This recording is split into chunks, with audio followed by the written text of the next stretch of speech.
আসসালামু আলাইকুম। পৃথিবীর যে যে প্রান্ত থেকে শুনছেন এবং দেখছেন সবাইকে শুভেচ্ছা জানাচ্ছি। আজকে আমি বিএনপির ভারপ্রাপ্ত চেয়ারম্যান জনাব তারেক রহমানের কাছে এবং বিএনপির নেতা কর্মীদের কাছে আমি কিছু প্রশ্ন করতে চাই এবং কিছু জিজ্ঞাসা করতে চাই। যে সেটি হলো যে আমরা সাম্প্রতিককালে দেখেছি যে গত পরশুদিন সম্ভবত যে জনাব তারেক রহমান লন্ডনে লাল বাসে উঠছেন, ওয়েস্টার টাচ করে বাসে উঠছেন এবং বাস থেকে নামছেন। এগুলো দিয়ে বিএনপি প্রচারণা চালাচ্ছে যে লন্ডনে তারেক রহমান স্বাভাবিক জীবনযাপন করে। কিন্তু এখানে দুইটা প্রশ্ন। নাম্বার ওয়ান হচ্ছে যে লন্ডনে ভাই এই জিনিসটা কোনো অস্বাভাবিক বিষয় না যে তারেক রহমান একাই লন্ডনের লাল বাসে চড়ে।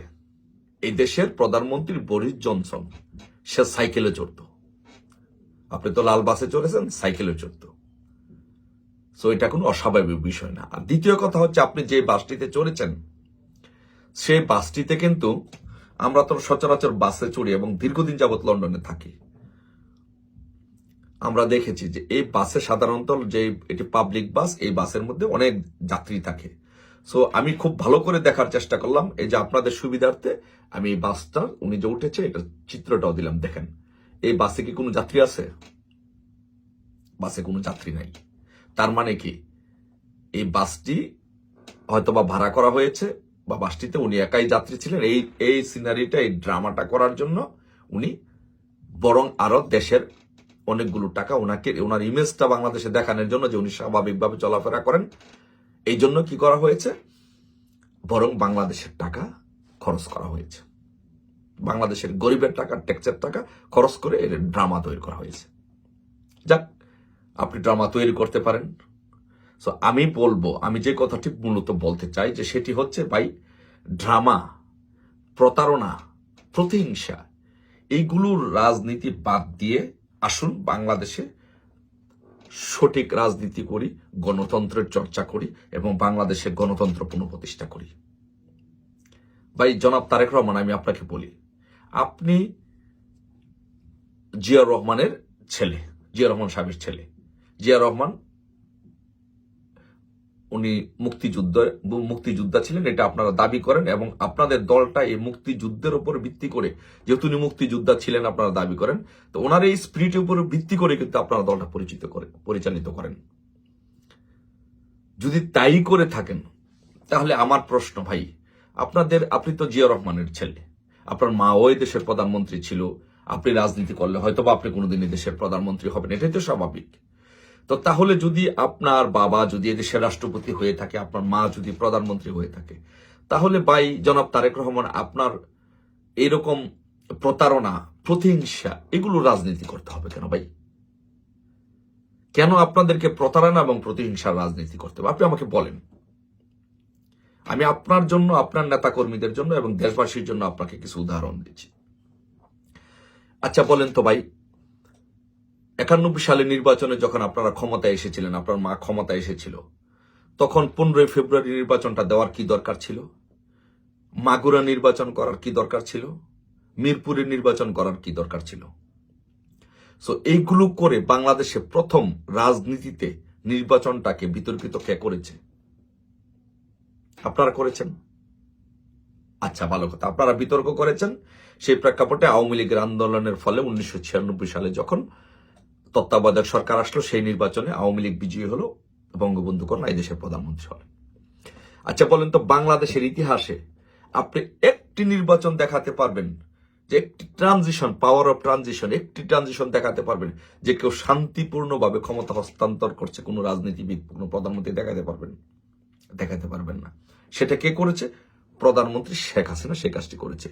একমাত্র প্রধানমন্ত্রী শেখ হাসিনা বাংলাদেশের শান্তিপূর্ণভাবে ক্ষমতা হস্তান্তর করেছে 2001 সালে এবং সেই সময় আপনারা ক্ষমতায় এসেছেন। কিভাবে এসেছেন, কি হয়েছে, কারচুপি, সেগুলো নিয়ে কথা বলবো না, বাট আপনারা ক্ষমতায় এসেছিলেন। তাহলে বাংলাদেশে কে গণতন্ত্রের বীজ বাংলাদেশে বপন করেছে? কে? বঙ্গবন্ধু বপন করেছে এবং তার কন্যা শেখ হাসিনা করেছে। আপনারা কিন্তু করতে পারেন নাই। তারপরে যখন 2001 সালে যখন নির্বাচন হলো, আপনারা যখন ক্ষমতায় আসলেন, এসে আপনারা কি করলেন দেখেন। বাংলাদেশে আপনারা এই বাংলাদেশে প্রতিহিংসা এবং প্রতারণার রাজনীতিটা কিন্তু ভাই আপনারা চালু করেছেন। সো আপনারা যেটা করলেন 2001 সালে ক্ষমতা আসার পরে আপনারা দুইটা কাজ করেছেন। এক হচ্ছে আওয়ামী লীগকে নিঃশেষ করার জন্য আওয়ামী লীগের নেতাকর্মীদেরকে একদম স্ট্রিম রুলার চালিয়ে নির্যাতন করেছেন।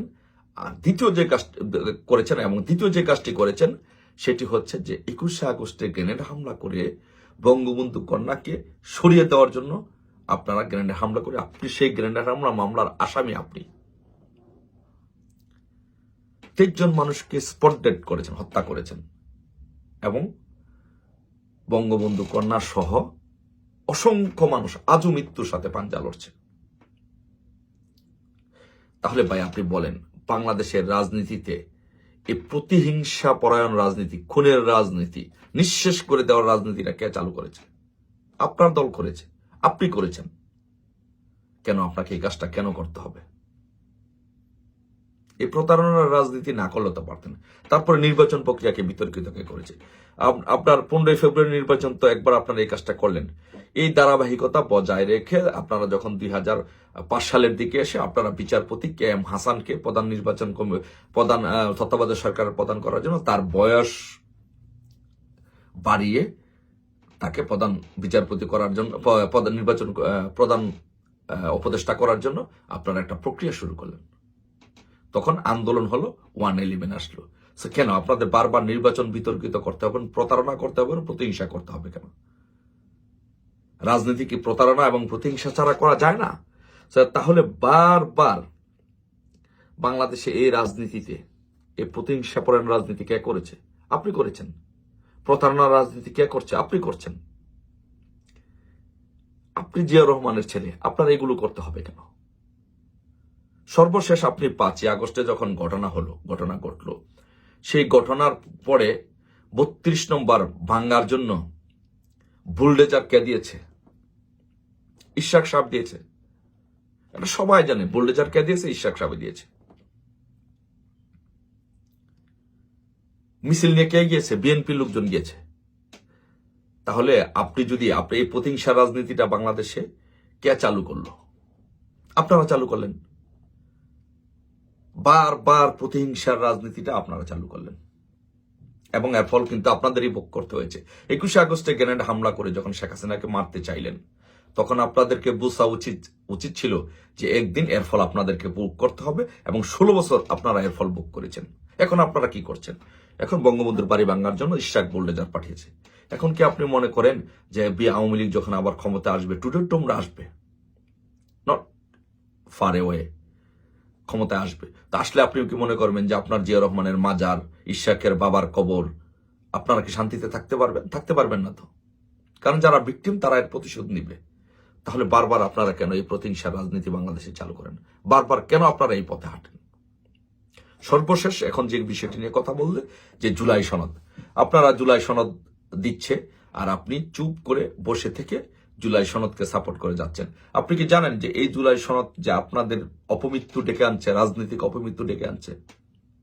এই জুলাই সনদ আপনারা রাজি হওয়া, এগ্রি হওয়া, জুলাই সনদ দেওয়া মানে হচ্ছে বাংলাদেশে আপনাদের বিএনপির কফিনে শেষ পেরেক ঠুকে দেওয়া হলো। আপনি দেখেন, আমি তো বললাম আমি রাজনীতি করা মানুষ, ঢাকা বিশ্ববিদ্যালয়ের ঘাসের ওপর দিয়ে হেঁটে হেঁটে রাজনীতি করা মানুষ, রাজনীতিটা বুঝি, ভালোভাবে বুঝি। সো আপনাকে বলছি, আপনার মতো এয়ার কন্ডিশনে থেকে রাজনীতি করা মানুষ না, আপনাকে বলছি যে আপনি জুলাই সনদে স্বাক্ষর করা মানে হচ্ছে, জুলাই সনদ বাস্তবায়ন করতে দেওয়া মানে হচ্ছে আপনাদের রাজনৈতিক কফিনে শেষ পেরেকটা ঠুকে দেওয়া হলো। এর ফল আপনাদেরকে ভোগ করতে হবে এবং আপনারা খুব শীঘ্রই, আমি 5ই আগস্টের পরেই ভিডিও বার্তায় বলেছি যে বিএনপিকে একমাত্র রক্ষা করতে পারে আওয়ামী লীগ। আপনারা বিশ্বাস করেন নাই, সেই দিনটা এসেছে।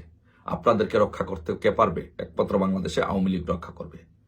যে এই এটি জুলাই সনদ না, এটি জুলাই মৃত্যু সনদ, এটি সন্ত্রাসী সনদ। সো আমি পজিটিভ রাজনীতিতে বিশ্বাস করি, সঠিক ধারা রাজনীতিতে বিশ্বাস করি। আমি বলবো যে আপনারা এগুলো না করে, এই নাটক না করে, নাটক কম করো প্রিয়, এগুলো বাদ দিয়ে আপনারা সঠিক ধারা রাজনীতিতে আসুন আসুন পারস্পরিক সহযোগিতা, পারস্পরিক শ্রদ্ধাবোধ এবং সহমর্মিতার রাজনীতিতে, সহবাসের রাজনীতিতে বিশ্বাস করি। আসুন এসব কিসের জুলাই সনদ, কিসের মৃত্যু সনদ, কিসের সন্ত্রাসী সনদ, সব বাদ দিয়ে আসুন বাংলাদেশে আওয়ামী লীগ, বিএনপি আমরা একসাথে মিলে বাংলাদেশে গণতন্ত্র পুনঃপ্রতিষ্ঠিত করি, বাংলাদেশে একটি নির্বাচনের ব্যবস্থা করি, বাংলাদেশে গণতন্ত্রের ধারাবাহিকতা রক্ষা করি, বাংলাদেশের মানুষকে শান্তি দিই। এই প্রতিহিংসার রাজনীতি বাংলাদেশে দীর্ঘকাল চলতে পারে না, চলবে না। আপনাকে এর জন্য সবচেয়ে বেশি সাফার করতে হবে আপনাকে। 111 আপনি সাফার করেন নাই? 111 আপনার মা সাফার করে নাই? 111 তো আপনার মা জেলে ছিল। 111 তো আপনাকে আরবি পিটিয়েছে, একদম ফ্যানের সাথে বেঁধে পিটিয়েছে। আপনি লন্ডন চলে আসছেন। আজকে কত বছর যাবত আপনি লন্ডনে আছেন? দীর্ঘদিন যাবত আপনি লন্ডনে আছেন। বাংলাদেশে যেতে পারছেন না কেন? কিসের বই আপনি যেতে পারছেন না? কারণ আপনি জানেন যে আপনি প্রতিহিংসার রাজনীতি করেন। আপনার বাবাও প্রতিহিংসার রাজনীতি করেছিল। এই প্রতিহিংসার রাজনীতি ছাড়েন, সঠিক দ্বারা রাজনীতি করেন। আপনারাও বাংলাদেশে একটি বড় রাজনৈতিক দল। বাংলাদেশ আওয়ামী লীগ এই দেশের স্বাধীনতার নেতৃত্বদানকারী দল। আসুন বাংলাদেশে সঠিক রাজনীতি ধারাতে বাংলাদেশকে ফিরিয়ে নিয়ে আসি, বাংলাদেশে গণতন্ত্র পুনঃপ্রতিষ্ঠা করি। বাদ দেন এইসব ভাঙ্কি, বাদ দেন এইসব জুলাই সন্ত্রাস, জুলাই সনদ। আশা করি আপনাদের বোধোদয় হবে। বাংলাদেশের রাজনীতিতে গণতন্ত্র পুনঃপ্রতিষ্ঠায় আপনারা সকলে ভূমিকা রাখবেন।